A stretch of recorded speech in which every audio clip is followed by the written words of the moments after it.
चलें जी, इस वक्त जो सबके लिए अहम खबर है वो ये है कि क्या होगा जी जो साइक्लोन है बिपरजॉय। नाम भी बड़े इंटरेस्टिंग होते हैं, उसकी पूरी हिस्ट्री होती है। ये बांग्लादेश ने तजवीज़ किया था गालिबन। हाँ, मतलब इसके पीछे कोई रीजन होती है, वो भी हम आपके साथ शेयर करेंगे। तो बुहेरा अरब में मौजूद समुद्री तूफान अब मजीद ताकतवर होता जा रहा है और बिपरजॉय ने कैटेगरी 2 की शिद्दत इख्तियार कर ली है। ये तूफान तेजी से पाकिस्तान और भारत के जो साहिली इलाके हैं उनकी जानिब रवा दमा है। सम्त में मुसलसल तब्दीली के बाइस ताहाल लैंडफॉल का फासला और उसका मकाम जो है उसका तयन नहीं हो पा रहा है। कराची से तूफान का फासला तकरीबन 600 किलोमीटर रह गया है और महकमा मौसमियात और NDMA ने मुताल्लिका इदारों को अलर्ट जारी कर दिया है, जबकि साहिल पर दफा 144 नाफिज कर दी गई। अब जो है वो बिल बोर्ड हटाने की हिदायत कर दी गई। अच्छा, ये जो तस्करा शुरू में सदफ ने किया कि there is always an interesting story behind the name. अब मुख्तलिफ ममालिक मिलकर जो उस खत्ते के होते हैं वो नाम तजवीज़ करते हैं। तो इस दफ़ा बांग्लादेश की बारी थी, उन्होंने बिपरजॉय उसका नाम तजवीज़ किया। ज़ाहिर बंगाली में किस तरह से उसको प्रोनाउंस किया जाता है इट माइट बी डिफरेंट, लेकिन इसका मतलब है डिजास्टर, तबाही।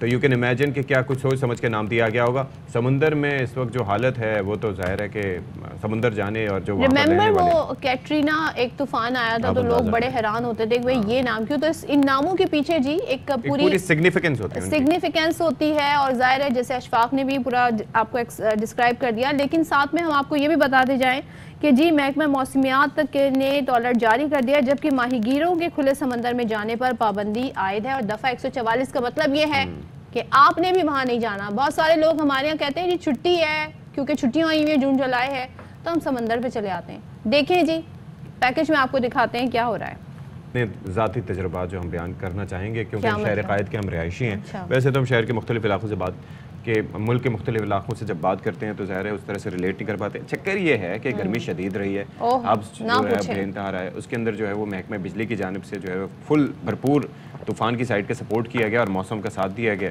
तो उसके असरात हमने अच्छा, यानी कि आप भी लोड शेडिंग का शिकार हैं। बस इस जो ठंडी आह भर रही है ना, पंजाबी में एक जुमला होता है किन्नू हाल सुनावा दिलदा, उससे मुझे अंदाजा वो वाली बात है। तो आई एम श्योर कि मेरे जो बाकी साथी दोस्त हैं वो भी किसी न किसी मैं चाह रही हूँ कि आपके जख्मों में थोड़ा सा नमक छिड़कूं। मेरे साथ ऐसा नहीं हो रहा। प्रिविलेज मतलब मेरी तरफ तो बिजली नहीं जा रही, अल्हम्दुलिल्लाह अल्हम्दुलिल्लाह, माशाल्लाह नजर न लगे। अच्छा जी, सो ये क्या हुआ?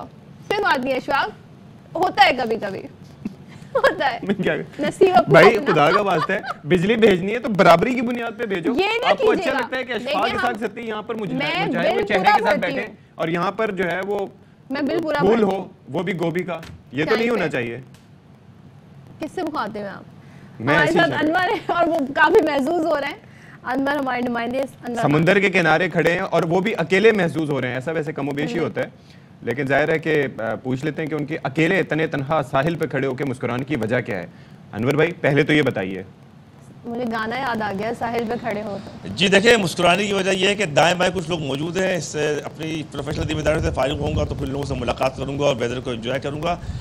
तो बहरहाल अब बात करते हैं इस समुद्री तूफ़ान की। तो महकमा मौसमियात के ताज़ा तरीन जारी करदा अदाद शुमार के मुताबिक इस वक्त समुद्री तूफ़ान कराची से 630 किलोमीटर के फासले पर है और इसका रुख बदस्तूर शुमाल की जानिब है। और अब इस बात का इम्कान है कि आज शाम या कल सुबह ये थोड़ा सा कर्व करेगा, डिक्लाइन करेगा। इसके डिक्लाइन करते हुए इसका रुख होगा ईस्ट की जानिब। जब ये ईस्ट की जानिब डिक्लाइन करेगा तो ये भारतीय गुजरात की जानिब जाएगा और महकमा मौसमियात के हुक्काम के मुताबिक जुमेरात के दिन जो है ये समुद्री तूफ़ान लैंडफॉल करेगा और लैंडफॉल करते हुए इसका अब तक जो रास्ता जो वे बताया जा रहा है वो है भारतीय गुजरात का साहिली इलाका। और इसके टकराने के बाद गरज चमक के साथ हवाएं चलने के इम्कान हैं, वाज़े हैं, क्योंकि जो बॉर्डर बहुत करीब है। महकमा मौसमियात के हुक्काम के मुताबिक जब ये समुद्री तूफ़ान साहिल से टकराएगा तो उसके नतीजे के अंदर ठट्टा, थरपारकर, बदीन, सजावल, मीरपुर खास के अंदर तेज़ बारिश होंगी, आंधी चलेगी और इसके साथ साथ कराची के अंदर भी उसके असरात नुमायां तौर पर नजर आएंगे। महकमा मौसमियात के हुक्काम के मुताबिक वैसे तो हम प्रेडिक्शंस की बात करते हैं, लेकिन मैं जब ये मैप देखता हूँ इस साइक्लोन का और जिस तरीके से इसकी इंटेंसिटी उसके ऊपर दिखाई जा रही है तो ये कोई मामूली तूफ़ान नहीं है। एक तो ज़ाहिर है कि इसका नाम भी जो है वो बंगाली में वो भी इस चीज़ की निशानदेही करता है। एक चीज़ ये है कि ये जो लैंडफॉल करेगा तो जिस तरह से आपने बताया कि केटी बंदर, उस तरह ठट्टा, सजावल, इस तरह के वहाँ पर उस पट्टी पे करेगा। एक तो इवैक्यूएशन क्या वहाँ से मुकम्मल तौर पर हो गई है, समुंदर में जो हमारे मल्लाह भाई गए हुए थे उनको वापस बुला लिया गया है, सिंध हुकूमत कितनी एक्टिव है। दूसरा ये है कि ये कराची जब बारिश होगी, तो मैं यही तस्करा कर रहा था कि कराची के तुलो अर्ज़ में जब जाने का मौका मिलता है तो अक्सर कराची खुदा हुआ है, पॉश एरियाज़ भी खुदे हुए हैं। क्या इम्पैक्ट उसका हो सकता है, क्या उनकी तैयारियां उससे निपटने के लिए इन केस ऑफ रेन? जी देखिए, अगर बात करें महकमा सेहत के साथ साथ हुकूमत सिंध के इक़दामात की बात करेंगे तो जो साहिली इलाके हैं उसके अंदर मुबारक विलेज, भट्टा विलेज और दीगर जो साहिली इलाके हैं वहाँ पर ये हिदायत जारी की गई फौरी तौर पर मकीनों को मुंतकिल कर दिया जाए और वहाँ पर कैंप बना दिए गए हैं और कम बेश 50 से 60% लोगों को मुंतकिल किया जा चुका है सारी इलाकों से कैंप के अंदर। अलबत्ता कराची की जो 40% जो 40 के करीब कुछ इमारतें ऐसी थी जो इंतहाई मखदूश थी, उनको खाली कराने के अहकाम दिए गए थे, बिलबोर्ड हटाने की बात की गई थी। न वो मखदूश इमारतें खाली हुई हैं और न ही शहर के अहम मकामात से जो है वो बिलबोर्ड हटाए गए हैं। तो ये वो इंतजाम हैं कि जो कि एक अहकाम जारी किए गए हैं। इसके साथ साथ अगर हम कराची की बात करेंगे तो इसका इंफ्रास्ट्रक्चर तबाह है। अगर ये मूसलाधार बारिशें होती हैं तो यकीनी तौर पर मुश्किलात का सामना नजर आएगा, जैसा कि माजी के अंदर नजर आता है। किस चीज का इंतजार कर रही है? अभी तक अगर बिलबोर्ड्स भी नहीं हटाए गए हैं और उस पर काम भी नहीं शुरू हुआ है तो फिर ये क्या इंतजार कर रहे हैं? जी देखें, सूरत हाल ये होती है कि नोटिफिकेशन जारी किया जाता है, अहकाम जारी किए जाते हैं, उसके साथ साथ इंतजामी अमला जो मशीनरी होती है उसको फ़ाल करना बुनियादी तौर पे एक अहम मसला बन जाता है जो कि अब तक नहीं हो पा रहा है। और इसके साथ साथ बुनियादी वजह ये बनी कि अगर बिलबोर्ड है कराची के अंदर वो अपनाया जा रहा है। जी बिल्कुल, वो जो इनकी SOP होती है वो उसको फॉलो करते हैं। उसके बाद जो है बिलबोर्ड तो चीज़ें हटाई जाती हैं और इसके साथ साथ बुध और जुमेरात के दिन कराची के अंदर गरज चमक के साथ तेज़ बारिशें मुतवक्के हैं। इसी सिस्टम के जो है लैंडफॉल होने के नतीजे के अंदर अगर इस वक्त अभी मैं बात करूँ तो कराची में इस वक्त गर्म तरीन दिन आज होगा, 41 से 42 डिग्री टेम्परेचर ज़्यादा से ज़्यादा होगा और जबकि हवा में नमी का तनासुब 30 से 40%, जो महसूस किया जाने वाला टेम्परेचर होगा कराची में आज 48 से 49 के दरमियान होगा। और इस वक्त जो समंदर के अंदर जो इस वक्त जो बात करेंगे समंदर के अंदर जो लहर है उनकी जो रफ्तार है कमोबेश जो उनकी लेंथ है वो 40 फीट के ऊपर है और समंदर के अंदर जो उस तूफान के इर्द गिर्द जो रफ्तार है वो 220 किलोमीटर फी घंटा की रफ्तार से है। और इस वक्त भी गर्मी है और उस वक्त हवा में नमी का तनासुब खासी मुश्किलात कराची के शहरियों के लिए लेकर आएगा।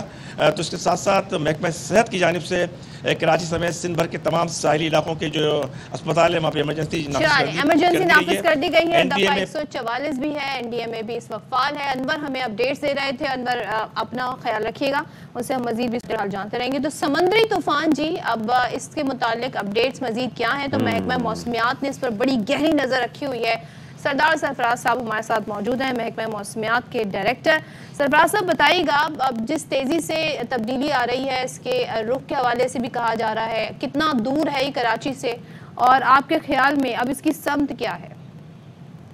गुज़श्ता 48 घंटों से तकरीबन मुसलसल शुमाल की तरफ ही इसका ट्रैक रहा है, लेकिन कल जो है 14 जून की सुबह के बाद फिर इसका रुख शुमाल से शुमाल मशरक़ की जानिब हो जाएगा।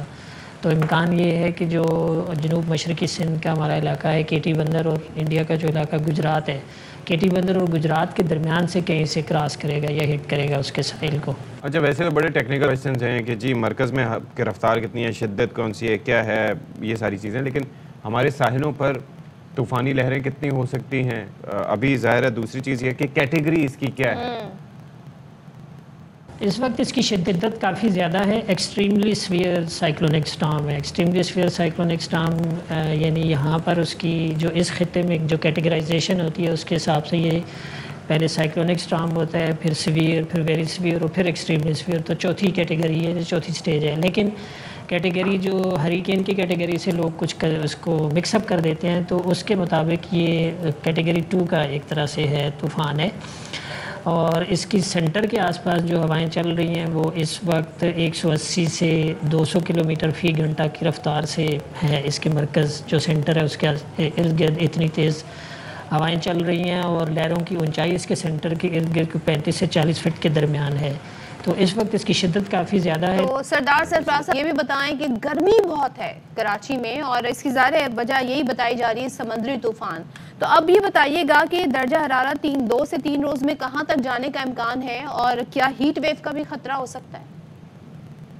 हीट वेव का ऐसा सच उस तरह से तो ख़तरा नहीं, लेकिन ये ज़रूर होता है कि समंदर के अंदर ज़ाहिर है जब हवाओं की सर्कुलेशन लो प्रेशर एरिया या डिप्रेशन या साइक्लोन की शक्ल में जब कोई सिस्टम मौजूद होता है तो सी ब्रीज सारी उसके अंदर ट्रैप हो जाती है। तो आज से सी ब्रीज़ गुज़श्ता कल से कुछ किसी हद तक रुकी हुई थी, लेकिन कल फिर भी चल रही थी, और आज से और अगले 2 से 3 दिन आप कह लें कि कराची की तरफ ज़्यादातर मशरक़ और जनूब मशरक़ से हवाओं का रुख रहेगा, तो उसके बाद गर्मी बढ़ जाएगी। कराची में 40 से ज़्यादा टेम्परेचर जा सकता है, 40 या 41 अगले 2 दिन इस तरह से रह सकता है, 40 या 42 के दरमियान रह सकता है। तो यूँ एक मुख्तसर दौरानिए की हीट वेव हम उसे कह सकते हैं, लेकिन उस टाइप की हीट वेव नहीं होगी, लेकिन फिर भी टेम्परेचर बढ़ जाएगा। ठीक है, 40-41 जो है दर्ज हरारा जा सकता है आज तो 42, अब तो फर्दर जो है वो मजीद ये कह रहे हैं 42, और फील्स लाइक वो क्या होगा, क्योंकि हब्स की कैफियत होगी। कराची किस चीज़ पे रिलाई करता है मोस्टली, अब वो क्वेटा से आने वाली हवाओं पे या फिर समुद्री हवाओं पे, और जब यहाँ पर कोई तूफान या फिर कोई डिप्रेशन या कोई इस तरह की चीज़ बनती है जिसके नतीजे में हवाएं आना बंद हो जाती हैं, तो उसके नतीजे में ये एक तंदूर किसी कैफियत और हीट इंडेक्स बन जाता है। 2015 में हमने ये सिचुएशन देखी थी, अल्लाह रहम फरमाए। अभी ये जो है वो आज का दिन काफ़ी मुश्किल साबित होगा, अल्लाह रहम फरमाए। बिल्कुल।